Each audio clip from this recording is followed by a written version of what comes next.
On l'a sacrifiée pour sauver une entreprise. On l'a enfermée pour qu'elle se taise. Mais elle a brisé les murs, guéri un homme brisé. Et bâti un empire d'amour avec ses propres cicatrices. Voici l'histoire de Zara. Celle qu'on pensait faible. Et qui est devenue invincible. Dans le quartier ancien et vibrant de Kumasi, au nord du Nigeria, les ruelles de terre rouge bourdonnent de la vie des marchés et des champs lointains. Mais derrière les murs d'une vaste maison au portail forgé, se cache un univers froid où l'amour semble avoir déserté. Zara Sul, 21 ans, fine et discrète, évolue dans cette maison comme une ombre silencieuse. Sa silhouette gracieuse glisse entre les murs, un seau d'eau dans une main, un balai dans l'autre. Elle a les yeux tristes, profonds comme les puits du désert, et le cœur tendre, marqué par des années de silence et d'abandon. La maison, bien que richement décorée avec des tapis persans, des canapés en velours et des portraits de famille encadrés d'or, semble glaciale lorsqu'on observe la façon dont on traite Zara. Son père, Alhaji Sul, est un homme respecté, connu dans Kumasi pour son sens des affaires. Mais à la maison, son regard devient dur dès qu'il se pose sur sa fille aînée. Il la voit comme le fruit d'un passé douloureux, son mariage arrangé avec une femme qu'il n'a jamais aimée et qui est morte en donnant naissance à Zara. Il ne lui adresse que des mots secs, des ordres, jamais une caresse ni un mot doux. Ajia Bintu, la seconde épouse d'Alhaji Sul, est encore plus cruelle. Belle, élégante, toujours parfumée et impeccablement vêtue de boubous colorés, elle cache derrière son sourire public une amertume tenace envers Zara. Pour elle, Zara est un fardeau, une tâche sur la perfection de sa propre famille. Elle interdit même aux domestiques de nourrir Zara, prétextant que, si elle a faim, elle n'a qu'à travailler plus. Les journées de Zara commencent avant l'aube, au son des marmites à récurer, et se terminent bien après le coucher du soleil, dans le silence glacial de sa chambre exiguë. Nadia, la demi-sœur cadette de Zara, est tout l'opposé. Âgée de 16 ans, elle est adorée de tous. On l'habille comme une princesse, on la complimente sans cesse, et elle se moque sans retenue de Zara à la moindre occasion. Elle l'appelle la domestique sans solde et rit de ses vêtements usés, de ses sandales trouées. Nadia sait qu'elle est aimée, et elle utilise ce pouvoir pour écraser un peu plus Zara. Malgré tout, Zara ne répond pas. Elle serre les dents.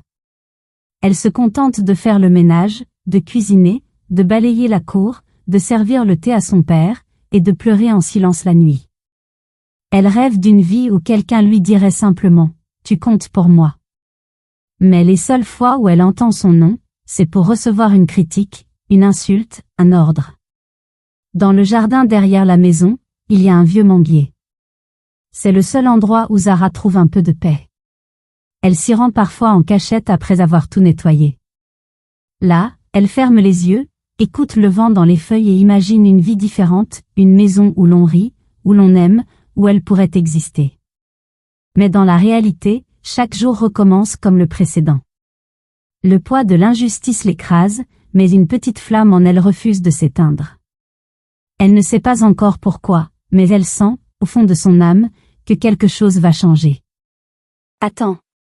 Avant de poursuivre, si cette histoire résonne en toi, abonne-toi dès maintenant. Pourquoi? Pour ne rien manquer d'autres récits poignants et inspirants. Pour faire partie d'une communauté engagée dans la résilience et la sensibilisation. Parce qu'ensemble, nous avons le pouvoir d'éveiller les consciences et de transformer des vies. Abonne-toi, active la cloche et prépare-toi pour la suite. Prêt? Alors on continue. Le ciel de Kumasi était lourd ce jour-là, annonçant peut-être la tempête silencieuse qui s'apprêtait à bouleverser la vie de Zara Sul. Dans son grand bureau lambrissé d'acajou, Alhaji Sul observait en silence un dossier de compte bancaire. Les chiffres étaient impitoyables. Son entreprise, un vaste réseau de distribution de textiles en gros, était en train de couler. Les dettes s'accumulaient, les partenaires se retiraient, et la banque menaçait de saisir ses entrepôts. La sueur perla à son front, mais son orgueil l'empêchait de montrer le moindre signe de faiblesse. Il finit par se lever, ajusta sa longue tunique immaculée, et prit la route en direction de la demeure d'un vieil ami et investisseur puissant, Alhaji Bakari. Ce dernier, respecté dans toute la région, était connu pour sa richesse immense mais aussi pour son fils, Malik, devenu un fantôme de lui-même depuis un tragique accident de voiture. Dans le grand salon climatisé de la Villa Bakari, les deux hommes se firent face. Alhaji Sul, après quelques échanges courtois, entra rapidement dans le vif du sujet. Sa voix trahissait la tension qu'il tentait de cacher. Bakari, je suis en difficulté. Mon entreprise décline. Chaque jour, je perds de l'argent. J'ai besoin d'aide pour sauver ce que j'ai construit. Alhaji Bakari, le regard vif, fronça les sourcils. Il ne répondit pas immédiatement. Il regarda par la baie vitrée où son fils Malik, en fauteuil roulant, contemplait l'horizon sans émotion. Je peux t'aider, Sul. Mais il y a une condition. Le cœur d'Alhaji Sul se serra. Il savait qu'aucun homme riche ne tendait la main sans rien attendre en retour. Je t'écoute. Tu as 2 filles, n'est-ce pas? J'aimerais que l'une d'elles épouse mon fils Malik. Je ne peux pas le regarder s'enfoncer davantage. Il a besoin de lumière, d'un nouveau départ. Et ta fille pourrait être cette lumière. Un long silence s'installa. Alhaji Sul sentit une sueur froide dans son dos. Il ne s'attendait pas à cela. Il savait ce que cela impliquait. Son instinct aurait dû le pousser à consulter ses filles. Mais il pensa aussitôt à Zara, la fille silencieuse, celle qu'il ne regardait jamais. Pour lui, c'était évident, si quelqu'un devait être sacrifié, ce serait elle. D'accord, dit-il avec froideur. J'accepte. Il signa les papiers de partenariat sans trembler. Il ne rentra pas chez lui avec le soulagement d'un homme sauvé, mais avec le regard d'un homme qui venait de vendre ce qui lui restait d'honneur. Le soir même, Ara fut convoquée dans le salon familial. Elle y entra les mains encore mouillées, vêtue de son pagne délavé. Son père était assis sur son fauteuil en cuir, droit et solennel. À sa droite, Ajia Bintu souriait de manière étrange, et Nadia tapotait sur son téléphone sans même lever les yeux. Zara, dit-il sans émotion, tu vas te marier. C'est une décision prise. Tu n'as pas ton mot à dire. Zara cligna des yeux, incapable de comprendre. Mariée? Avec qui? Avec Malik, le fils d'Alhaji Bakari. C'est un homme bon, mais il a besoin d'une épouse. Tu n'as pas le choix. Sa respiration se coupa net. Elle sentit ses jambes trembler. Elle balbutia. Papa, tu ne peux pas faire ça, je ne le connais même pas. La réponse claqua comme un fouet. Tu n'as pas le choix. C'est pour le bien de cette famille. Tu devrais être contente qu'il te donne une chance d'aider ta famille. Ajia Bintu éclata d'un rire moqueur. Enfin quelque chose d'utile venant de toi, Zara. Nadia, sans détourner les yeux de son écran, lança. Sérieux, t'es chanceuse. Malik est riche, tu vas vivre comme une reine. Mais Zara n'entendait plus rien. Elle était figée. Son cœur battait violemment. Elle se sentit trahie, jetée comme un objet sans valeur. Elle tenta de fuir vers sa chambre, mais 2 domestiques l'arrêtèrent sur ordre de son père. Enfermez-la. Elle ne sortira pas avant le mariage. Et c'est ainsi qu'elle fut emprisonnée dans sa propre maison, les mains tremblantes, les larmes silencieuses. Assise contre le mur froid, elle regardait la porte fermée et répétait en boucle. Ce n'est pas ma vie, ce n'est pas ma vie. Mais c'était bien sa réalité. Et le jour du mariage approchait à grands pas. Le jour tant redouté arriva plus vite que Zara ne l'avait imaginé.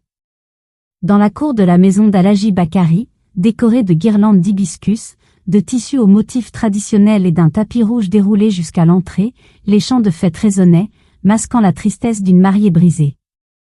Zara Sul, vêtue d'un somptueux boubou couleur ivoire aux broderies dorées, se tenait droite mais sans vie. On avait maquillé ses traits fatigués, coiffé ses cheveux en chignon tressé selon la tradition Haoussa, orné son cou de collier lourd. Aux yeux de tous, elle était resplendissante. Mais derrière son apparence de mariée heureuse, son cœur hurlait. Son regard restait baissé, incapable de croiser ceux de la foule qui murmurait sur son passage. Tu es belle, au moins fais semblant d'être reconnaissante, avait chuchoté Agia Bintu avant qu'on la conduise dans la voiture nuptiale. Un mariage avec un homme riche ne tombe pas du ciel. Zahra n'avait rien répondu. Elle n'avait plus la force. Dans la grande salle du mariage, Malik Bakari était installé dans son fauteuil roulant, le visage fermé. Il portait une tunique blanche simple et propre, mais son regard fuyait chaque personne venue le féliciter. Depuis l'accident, il refusait d'être au centre de l'attention. Il avait perdu ses jambes, son amour-propre, et sa liberté. Et aujourd'hui, on lui imposait une épouse. Quand Zahra entra, il leva brièvement les yeux, puis retourna son regard vers la fenêtre. Aucun sourire. Aucune émotion. Juste un soupir discret. Le mariage fut rapide. L'imam récita les prières. Les consentements furent arrachés à des cœurs absents. Il n'y eut ni danse joyeuse ni étreinte sincère. Juste des applaudissements tièdes, des regards gênés et une tension palpable dans l'air. La nuit venue, Zahra fut conduite dans la chambre nuptiale. Une pièce spacieuse, parfumée à l'encens, avec un lit en bois sculpté couvert de soieries. Mais ce qui frappait, c'était le silence. Malik était là, assis près de la fenêtre, un livre à la main. Il ne leva pas les yeux quand elle entra. Elle s'approcha timidement. « Bonsoir », souffla-t-elle doucement. Pas de réponse. Elle s'assit à distance, sans bruit. L'atmosphère était lourde. Chaque minute semblait durer une éternité. « Je pourrais te lire quelque chose, si tu veux, » dit-elle, en désespoir de cause. Le livre de Malik claqua brusquement. Il la fixa, les yeux remplis de colère froide. « Épargne-moi ta pitié. Je ne t'ai pas choisi. Tu n'as pas à jouer la femme parfaite. » Zahra ravala ses larmes. Elle détourna les yeux, se leva et retourna dans une petite chambre attenante, celle que les domestiques lui avaient discrètement aménagée, car ils savaient que Malik ne voudrait pas partager son lit. Elle s'effondra sur le matelas, les mains sur le visage. Elle avait espéré, contre toute logique, qu'il y aurait un minimum de bonté dans ce nouveau départ. Qu'il pourrait y avoir au moins une amitié. Mais même ici, elle était seule. Les jours qui suivirent furent aussi froids que cette première nuit. Malik ne lui parlait que par nécessité. Il passait ses journées à lire, ou à fixer le jardin depuis la terrasse. Il refusait tout contact physique, toute complicité. Zahra faisait preuve de patience, préparant ses repas, l'aidant à s'habiller, lui racontant des histoires de sa mère disparue ou des souvenirs d'enfance, mais Malik ne réagissait jamais. Avant son accident, il riait tout le temps, lui confia un domestique un soir. Il jouait de la guitare, faisait des blagues. Il avait une fiancée aussi. Elle l'a quitté dès qu'il a perdu ses jambes. Ces mots firent mal à Zahra. Non pas à cause de la fiancée, mais parce qu'elle comprenait ce que cela faisait d'être abandonnée dès qu'on devient un fardeau. Elle décida ce soir-là de ne pas abandonner. Pas encore. Elle se promit d'essayer encore un peu, d'atteindre l'homme qui se cachait derrière le mur de douleur. Parce qu'elle savait ce que c'était, vivre sans espoir. Et elle refusait de croire que cette vie serait la sienne pour toujours. Les jours s'écoulaient comme un sablier lent et étouffant dans la grande maison Bakari.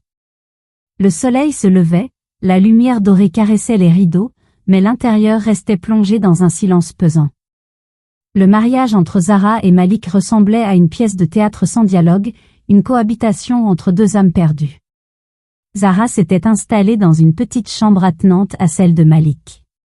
Chaque matin, elle se réveillait au bruit de ses propres pensées, puis préparait du thé fort et sucré, comme le prenait son mari. Elle le posait sur la table basse de la bibliothèque, sans un mot, sans un regard. Malik, assis dans son fauteuil, fixait l'extérieur ou un vieux roman, ignorant sa présence. Mais Zahra persistait. Elle ne se rebellait pas, ne pleurait plus. Elle observait, attentivement, la moindre fissure dans le mur que Malik avait érigé autour de lui. Un après-midi étouffant, alors que l'air semblait figé, Zahra apporta un petit plateau avec un bol de fruits frais qu'elle avait coupé elle-même. En silence, elle le déposa sur la table. Malik, sans même tourner la tête, déclara d'une voix sèche. Je n'ai rien demandé. Ce n'est pas la peine.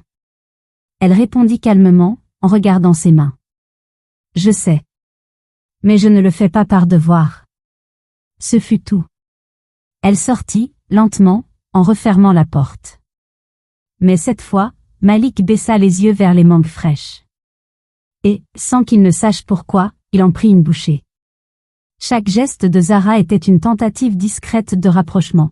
Elle déposait un roman sur sa table avec un signet placé à une page qu'elle aimait, ou bien elle ouvrait les rideaux pour laisser entrer la lumière. Le soir, elle fredonnait doucement en préparant le dîner, des mélodies que sa mère lui chantait autrefois. Rien d'envahissant. Juste une présence constante, paisible, sans jugement. Elle ne posait jamais de questions. Ne cherchait pas à forcer le contact. Mais son silence devenait peu à peu un miroir dans lequel Malik commençait à se regarder.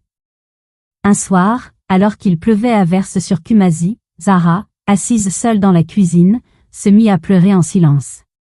Des larmes chaudes qui coulaient sans bruit, pendant qu'elle épluchait des ignames. Elle pleurait de fatigue, d'isolement, de cette sensation d'être inutile et invisible même dans un mariage. Ce qu'elle ne savait pas, c'est que Malik l'observait depuis l'encadrement de la porte. Il était venu chercher un livre qu'il avait laissé au salon, mais s'était arrêté en entendant les sanglots. Il ne s'approcha pas. Ne dit rien. Mais quelque chose en lui se fissura. Le lendemain matin, Zara entra dans le salon, comme chaque jour. Mais cette fois, Malik lui lança, sans la regarder. « Tu aimes les romans historiques ? Celui que tu m'as laissé l'autre jour, il était intéressant. » Zara cligna des yeux, surprise. Ce fut la première fois qu'il engageait une conversation. Même si ce n'était qu'une phrase, même si son ton restait neutre, c'était un début. Elle répondit doucement, un mince sourire au coin des lèvres. « C'est l'un de mes préférés. Tu veux que je t'en recommande un autre ? » Il hocha simplement la tête. Un petit geste. Mais pour Zara, c'était un miracle silencieux. Les jours suivants, Malik se montra un peu plus attentif. Il écoutait ses lectures. Parfois, il hochait la tête, posait une question sur un personnage, ou partageait un souvenir d'un livre similaire qu'il avait lu avant l'accident. Il ne souriait pas encore, mais il ne la repoussait plus. Et cela suffisait à Zara pour croire à l'impossible. Elle ne savait pas encore si cela mènerait à de l'amour, ou seulement à une forme de respect. Mais elle avait décidé de ne pas abandonner.